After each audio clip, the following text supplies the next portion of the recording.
It's the Real Estate Show.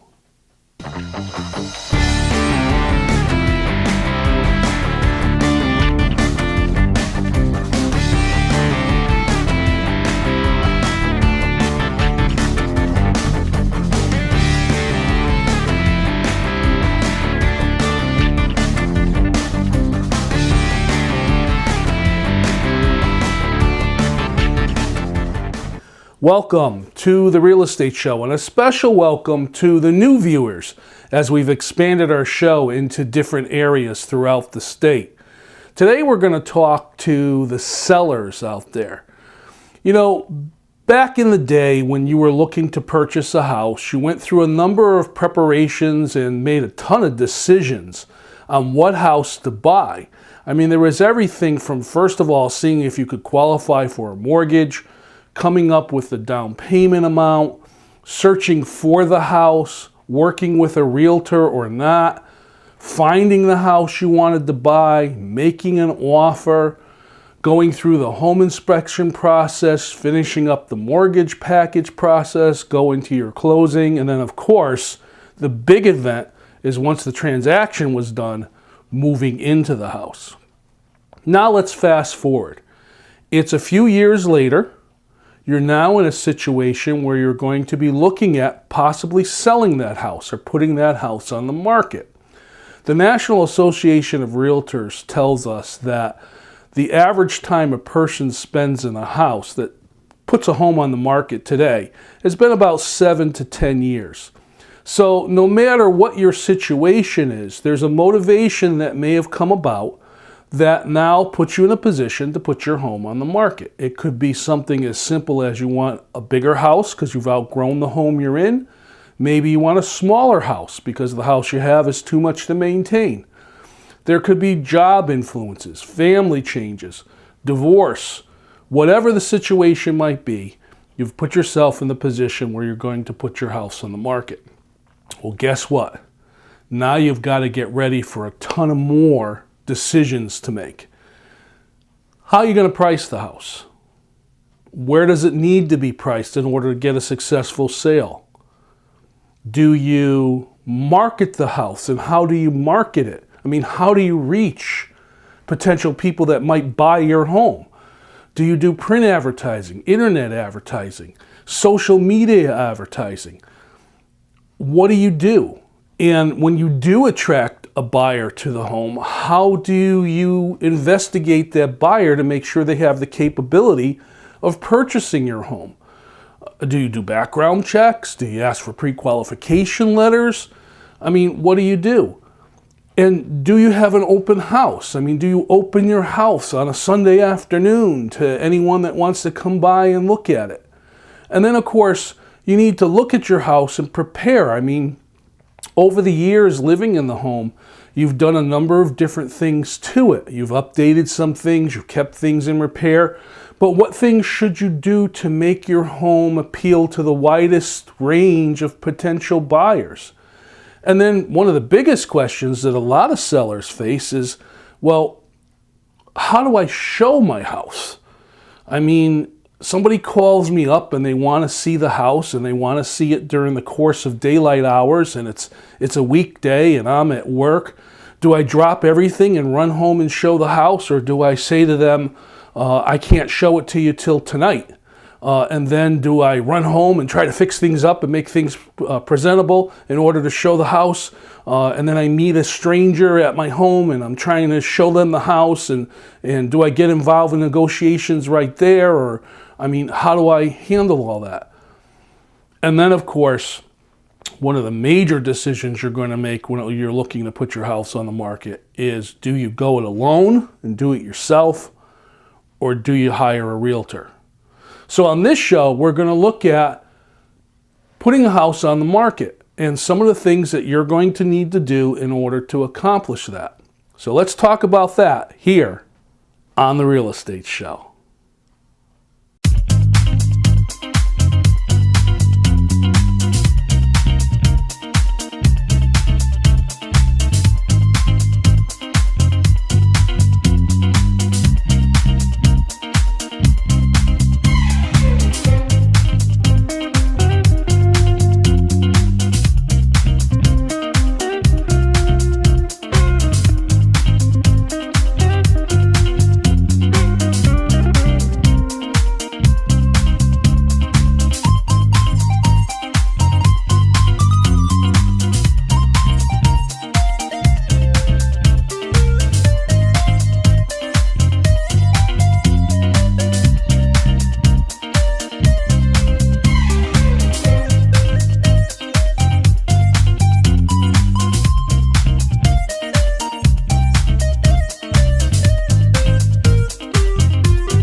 you've decided to put your home on the market and to sell it for whatever reason there may be. So now you need to get started. I'm sitting here at a kitchen table, and for just conversation's sake, let's say you have decided to go the route and hire a professional realtor to help you market and sell your home. So this is basically the setting that you're going to start at. You've invited a realtor to come to your home and do an assessment of its value, what they call a competitive market analysis, to help you price your home competitively to other homes like it that are in the area and on the market. Now, when a realtor comes out and they come to see you in your home, they're there to answer all of the questions and concerns that you have, and they're going to do what's called a listing presentation. Now, the listing presentation that realtors do varies. It depends on the realtor and the firm that they're with and what they have prepared to present. But basically, it involves the different things that they can do to help market your home, some advice of what you can do to help prepare your home to put it on the market, and of course, how to price their home. Now, there's going to be a bunch of paperwork that you need to do. Now, paperwork is very important because there are contracts that are involved.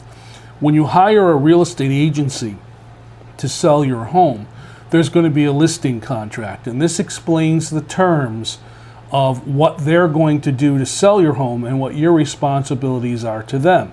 And here's where your first negotiation comes into play as to what is going to be the commissionable amount that you're willing to pay should they accomplish selling your home. And that can vary. In our state, commissions are negotiable. In fact, in any state here in the United States, commissions are negotiable with the realtor firm. The realtor will go over the listing contract with you and explain all of its terms and conditions so that before you sign it, you have a really good idea of what that commitment's going to be. There's also going to be a number of other forms. Whether you're using a realtor or not, you need to fill out these certain forms because the law requires it. One of the things you need to do when you put your home on the market is you have to fill out what's called a property condition report. Now, this is basically a bunch of questions, yes, no, or unknown, about your home. And you're going to go through it and you're going to answer it as honestly as possible. It's going to ask you things about the utilities in the home and the functions of the home and things about the foundation of the home. It's going to ask you whether the home's in a historic district. Just a bunch of questions that you're going to answer honestly. Now, this is a very important form because this form is provided to potential buyers when they're going to look at your home. And you want to make sure that you're very honest and forthright. If there's anything that you put on the form that's untrue, it might open you up to possible lawsuits should the buyer feel that you lied to them. So take your time in filling out that form. There's also a number of other forms that get involved when you're looking to sell your home. If your home was built before 1978, there's a possibility that you might have lead paint in the home. So there's what's called a lead disclosure, and this is basically a form that you fill out which tells the buyers whether or not you're aware of any lead paint in the home or lead usage in the home, and if you have any records about that lead paint, so that they can make an informed decision, especially if they have children under 6 years of age. There's a mold disclosure form. In some areas, there's advisory forms that you can sign off on. We all have heard the stories about cracking foundations and the foundation issues in Eastern Connecticut. So there's an advisory form about that may be used, and just an array of other forms. There's another specialty form that's used by some sellers, and it's called the Seller's Personal Property Report. Now, that form is different than the Disclosure Property Report. The Seller's Personal Property Report basically allows you to convey or to communicate to potential buyers what you're planning to sell with the home. And these are things like the washer dryer, the refrigerator, the stove. Maybe you're going to leave behind a lawnmower or a snow thrower or something along those lines. So you spell it out on this form. This way there's no question as to what you're taking with you and what you're going to leave behind.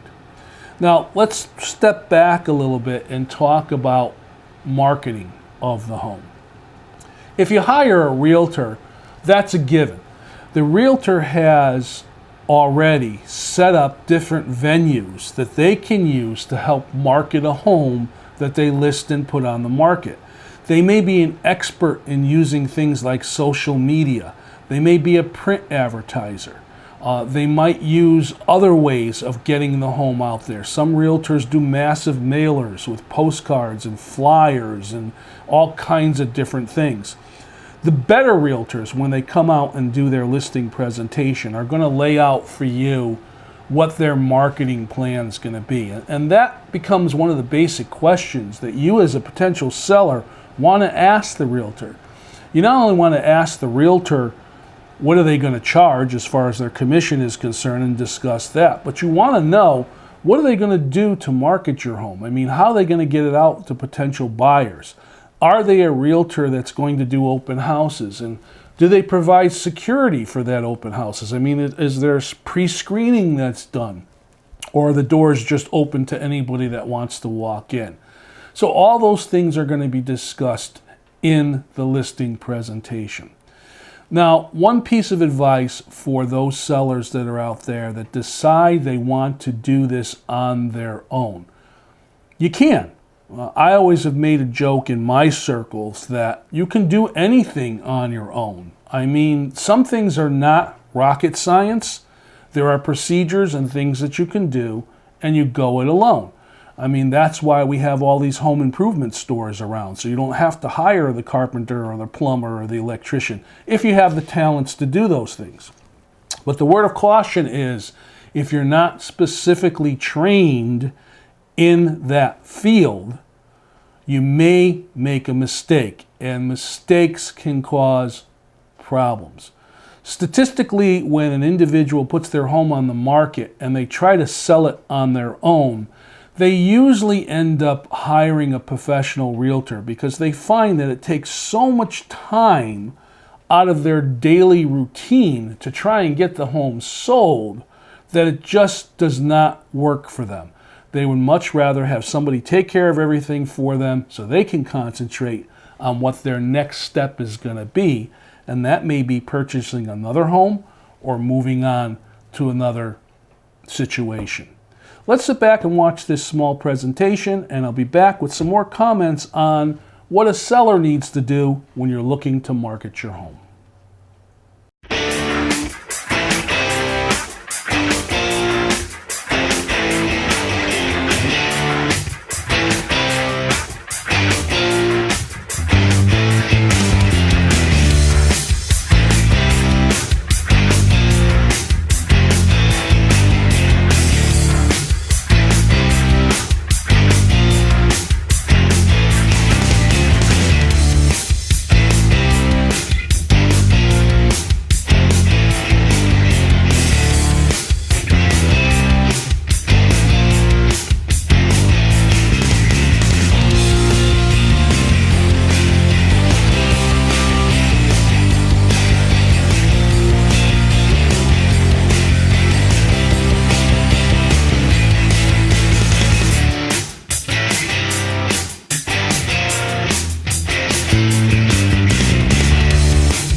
I always like to talk to sellers about open houses. Now, let me put this out there and say this is my own opinion, and there's a lot of realtors across the country that agree with me. An open house is an interesting situation. It is a technique that realtors will use to open the house to potential buyers. Now, what's involved in an open house is preparation is key. In order to get a good turnout, you have to really get the news out there that your house is going to be open so that potential buyers, when they're looking to do or tour houses, they can find it. Realtors have different ways of being able to promote an open house to try to attract people to it. Things as simple as putting out those tent signs. We've all seen them on a Sunday or Saturday afternoon, putting it on the internet, listing it on the multiple listing service, sending out notifications to fellow realtors in the area. If they have a buyer, bring them on by. But what I really want to talk about open houses is there's a lot of preparation that needs to go and be done before you do one. Safety and protection, I can't emphasize enough. You're opening your house to strangers. You have no idea who's going to come or what they're going to do when they come in the house. You hope they're potential buyers and they're coming in and taking a look at the home. But you need to follow certain rules and prepare a certain way. Realtors will provide you with an open house preparation sheet, or they'll discuss with you before an open house the things you should do as far as safety is concerned, as things like securing personal items, putting away prescriptions, and so on and so forth. But you have to make that decision if you're going to do an open house, that people are going to come to your home that may not be interested in buying it. They're just coming so they can look at all your stuff. So as long as you keep that in mind, you should have a very successful open house, and maybe a potential real buyer may come in and like the home and then want to negotiate on getting the house purchased. Let's sit back and watch this presentation. I'll be back to talk a little bit more about putting your house on the market.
Someone had once said to me, well, if I go to put my home on the market and I decide to use a realtor, I mean, how long is this going to take? I'm a busy person. Well, a proper listing presentation, at least my listing presentations, take at least a couple of hours to do. Now, let me paraphrase that, or let me scale that down a little bit. What I'm talking about time is the realtor not only is going to do their presentation and discuss with you all the ins and outs of the marketing of your home, but there's also things they need to do in order to set the home up to get it out to the most potential buyers that they can. So they're going to take time once all the paperwork is done. They need to take photographs. They may want to take measurements of the different rooms. They may want to talk to you about certain features of the homes and get details so that in their advertising remarks they can highlight anything special about the home. They may want to take time to go through different items with you so that they have an understanding of those items. And what I'm talking about is you may have something in your home that's a little bit unique or different. It could be something as simple as a jacuzzi out on the deck, or maybe a swimming pool, or maybe a storage shed or whatever, and they're going to ask you details about that so that in their marketing they're able to answer questions. But one of the things that they're also going to do when they're out there is they're going to make recommendations to you of things that you should do to help prepare the home to appeal to buyers. It's always great to have another set of eyes on your house. We all fall into this situation when we live in a home of getting used to the home. I mean, what I mean by that is you know its sounds, you know its quirks, its unique features. You've been living in the home. The problem is we become blind to those things. Let's sit back and watch this presentation. I'll be back with my comments on the real estate mailbag.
The question that was asked to me recently was, how much time is this going to take? I'm putting my home on the market. How quick is it going to sell?